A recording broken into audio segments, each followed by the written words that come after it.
আসসালামু আলাইকুম প্রিয় দর্শক। আমি আছি আজকে খিলক্ষেত নিকুঞ্জ থানার সামনে যে তেলের পাম্পটা, সেই পাম্পে। এখানে মোটর সাইকেলে তেল নেওয়ার জন্য দীর্ঘ সারি, প্রায় 1 কিলোমিটার ছাড়িয়ে গেছে লাইন।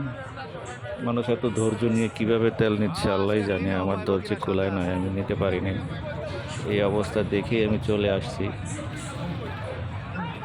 দেখুন কত বড় লাইন, এবং ওই পাশে প্রাইভেট কারের লাইন আছে, দীর্ঘ লাইন। কবে এই দুর্দশা থেকে আমরা লাঘব পাবো আল্লাহই জানে। সবাই দোয়া করবেন যাতে এই দুরবস্থা এদের আগে কেটে যায়।